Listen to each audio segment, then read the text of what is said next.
Good deal. Well, welcome to the Outspoken Artist, day two here at Peculiar 2024. My name is Giancarlo. I'm here with Chris Evans. How are you today? I'm doing great, Giancarlo. How are you? Doing great. What brought you to Peculiar? Well, I met Emmanuel and some of the other team last year at WPPI, and I was speaking there, and they were really into my story and wanted to invite me here to come and talk about elevating your brand and all things luxury branding and how to attract that perfect client. And you're based out of California, and speciality from what I saw is primarily weddings. Do you photograph any other type of work? I do fashion, editorial, and commercial from time to time, but luxury destination weddings is that's my main jam, and I've been doing that for about 14 years. 14 years. Now, I was reading on your website that your family in general has always been more so in the artistic leaning, your mother and your father. Can you tell me a bit about them? Yeah, thank you so much for bringing them up. My mom was a world famous couture wedding dress designer in the 80s. So I grew up in her store as she was dressing some of the most beautiful, elegant celebrities of the era, designing incredible gowns for them. And just that was like in my blood and my DNA. And How was it growing up in that environment? it was pretty amazing. We got to travel all over the world at a young age. We went to Thailand and Mexico and all over the world as my mom would collect textiles to weave into like incredible couture clothing. That is awesome. What is a memory from those times that sticks out from you that you'll never forget? Oh, I think it was fifth grade. We went to Thailand, and I was what, fifth grade, maybe 10 or 11 years old, and we went through the mountains of Chiang Mai, rode on the backs of elephants. We went and like met with the hill tribe people, and we interacted with them and saw how they loomed all the textiles. And it was so long ago, but I will never ever forget that. It's I wonder ingrained. how long they've been practicing that in that culture. Like it has to go. How far do you I mean, think? I'm sure thousands, maybe. I'm not sure. I mean, they're ancient people. Wow. What about your father? My dad was he's like a Renaissance man. So he was a Green Beret during Vietnam. So like an incredible, badass guy. But then after that, he was always a really critical thinker and artist and sculptor. And he just really leaned into the late 70s movement of just high art and some psychedelics and got pretty crazy. So Some of the best art, of course, of course, altered state of mind. yes. So tell me about your start. What was your start with photography? Was it weddings? Was it fashion, or where did you begin? We'll start kind of all the way back. So in the 1900s, I was 14, so this is probably 94, maybe 90, yeah, like 93, 94. My mom's best friend gave me a film camera for my birthday, and I grew up in Laguna Beach, so I had like the beach culture, I had surf culture, skateboarding, pretty girls, so I had lots of cool things to take pictures of, and I just fell in love with it. It was like a way to create art in 1/60th of a second, you know, and it was like this fun cheat code for me to always create memories. How do you feel that I take it you were photographing film, obviously. How do you feel that exposure to film photography has helped you now with digital? You know what it was is it really taught me the concepts of making a photograph over just taking a photograph. The ability to be really intentional and to slow down and like, when we're shooting film, 36 shots per roll, each shot is so valuable. Agreed. And for me, that's really, I obviously shoot a lot now with digital, but the intention of where my starting point is always lies in a very focused intention. Beautiful, beautiful.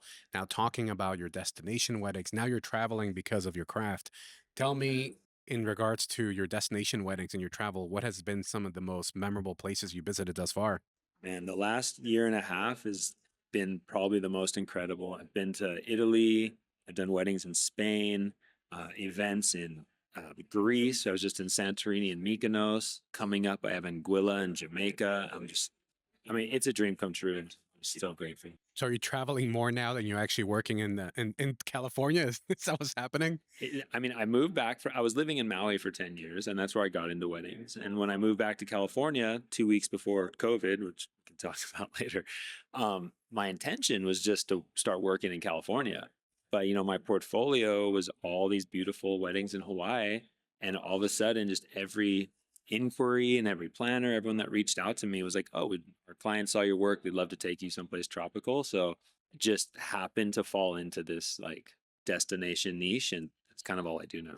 Now, you mentioned COVID, right? COVID feels so long ago now, and a lot of us had to pivot.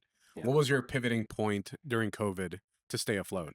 Um, when it hit, I was really scared, because we'd sold our house in Maui. We moved back to California. We doubled the mortgage, we doubled the bills, and I was really gung ho. I was going to hit the ground running, meet all the California wedding professionals, and just start building house like right away. Right. Well, then all of a sudden it was a screeching halt. Within 2 weeks, as with everybody, I had the biggest wedding year I ever was going to have on record was gone. Thank goodness I had really great financial planning up until that point. So I would structured my business. We were an S corp. Everyone was employees. So we were able to, you know, maximize all the benefits Right. that were available to us. So I was able to keep afloat, which that eliminated so much of slipping into scarcity mindset. And I was able to take a 10,000-foot view of my company and my brand and my vision and where I wanted to go. And it actually, in hindsight, was the single most powerful part of my career journey was that, 8 months that we didn't really work. So after those 8 months, what then did your studio, your art transform into? It was really about the big rebrand. I used that time up until that time. I had designed all my own websites. I had built all my own logos. I had like just manifested as a one-man team my entire business. And it was during that break I decided I was going to invest in artists and people that do what they do to the same caliber that I do with my photography. So I found the best web designer. I reached out to the best graphic designers. I reached out to an old magazine editor contact of mine and I paid her to cull and curate my gallery so I could reemerge out of that time as a 10x elevated version of what I had already built. That's fascinating. That's fascinating. I always forget I'm going live, by the way. So thank you for joining. I really appreciate the love over there on Instagram. I saw that you also have been featured on different magazines, Brides Magazine. How did it feel to be featured the first time, and how has it been afterwards? I love this story so much. So when I first started doing weddings in Maui, and I had been trying to gain traction. Maui, it's a very, very saturated photographer market. I Really? think every market really is saturated with photographers. But there was one venue, it's called the Haiku Mill, and it's world famous. They've had some hardships the last couple of years with the city. They haven't been able to run weddings, but I had been trying to get in there desperately. And after I'd finally connected with the owner, we hit it off. She offered me a job on 4th of July. I think it was because no one else wanted to take it. Right? Everyone's like, it's 4th of July, we're going to party. It was just an elopement couple. They were from Italy. They didn't speak any English. They had I think she was a 12-year-old daughter with them. So I'm like, all right, this is my in at Haiku Mill. I'm like super excited. So they spoke no English. I spoke no Italian, but we got through it. And those images I submitted to Style Me Pretty. This was back in 2011, 12, maybe somewhere around there. Style Me Pretty picked it up, which was my first feature. And at the time, that was when Style Me Pretty is still a huge blog, but they were like really, really premier. It was so exciting for me. And my first wedding at the mill goes to Style Me Pretty. And then all of a sudden, the snowball started rolling. Wow, that's great. Go figure, right? You had that not happen, all that wouldn't have happened either. I I'm a bit advocate of embracing imperfection. That's my thing because even in these live streams, I made mistakes. It is what it is. It happens to all of us. What is a time that you can recall that you had expected everything to go this way, but it obviously didn't go that way, but at the end it worked out perfectly fine? I mean, nearly every day of my life. But no, you know what? I think, just having my career start in the tropics in Hawaii, we were constantly expecting the unexpected to happen, whether it's a sprinkle rainstorm that comes out of nowhere or like a crazy high wind. So I was always sort of in the beginning of my career encountering extraneous situations that would put you on the spot, not only as an artist, but as a service provider to ensure that the couple's still having a great experience. They're still going to get the images they want. I think the first time that it really like clicked, embracing whatever happens, it was still early in my career. I was doing a lot of backlight stuff and it started raining. And it was during their first dance. I was already backlighting it and it started raining. And that was the first time that I had like rain backlight. Ah, And I was like, oh my gosh, like I'd never made an image like that before. And then after that, I started bringing like water pumps and like, because it was so magical. But that was like the first time I really embraced something I couldn't control and made it really cool. yeah, happy accident became something that you wanted to replicate ever since then. I'm also a big advocate of people embracing education because we learn as much as we can. And sometimes we feel that going to a conference, going to a lecture, or even getting someone's content online is not worth the investment when it really could be if you get the right one. What is perhaps if you were to advise anybody starting, what is a good starting point education wise that somebody can take advantage of? Immerse yourself in absolutely every and any opportunity you have to attend conferences, reach out to established professionals, watch YouTube, just have your camera in your hand and shoot, shoot, shoot. It's one of these art forms where we only get better with age. And one of the things I like to talk about is even me, I still haven't made the photo that I want to make yet.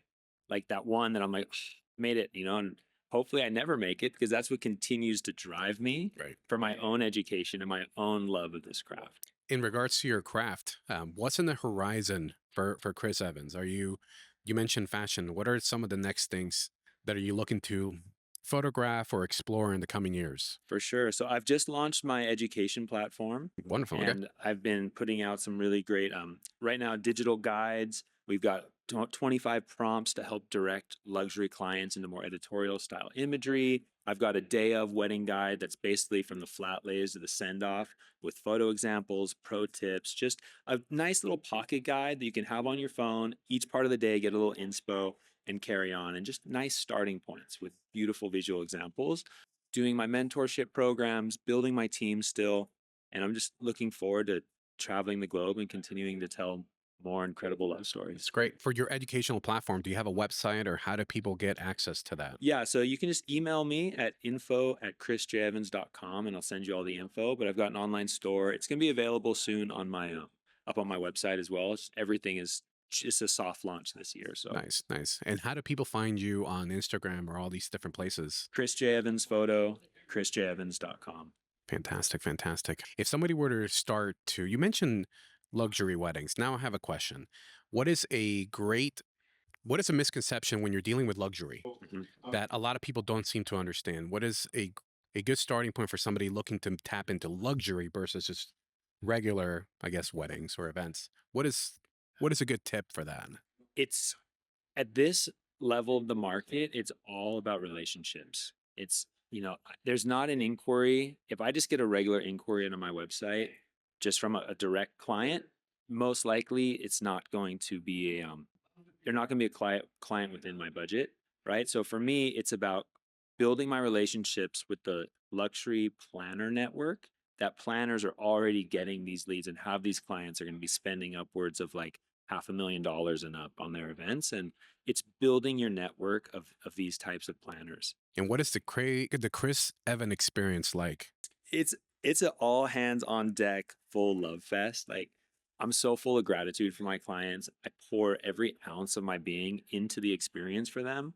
For me, it's I want to just make people feel so special and so safe and create such an environment where if they're self-conscious about anything, that disappears. If they're a little stiff or uncomfortable in front of the camera, that disappears.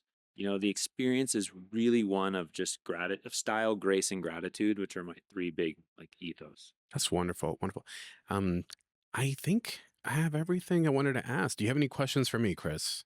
Tell me about your journey into podcasting. It It's sounds so amazing. it's been interesting 18 months from not knowing exactly how everything operates in regards to YouTube. Most importantly, how to interview people. Even that I'm learning every single day.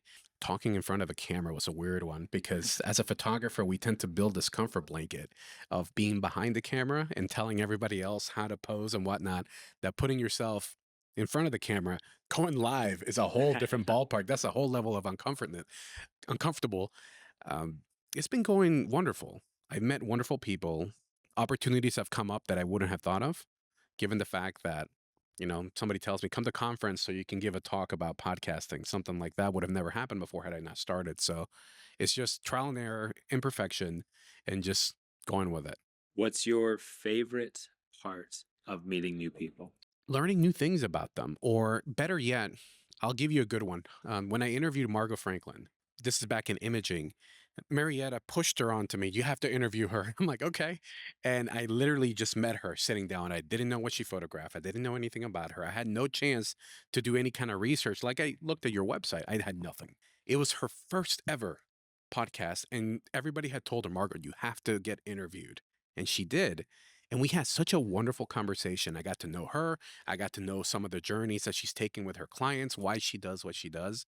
Is those deep connections that I get with people that is almost equivalent to when you take a photograph and somebody says, this is the best photo anybody's ever taken, and they make it their profile photo.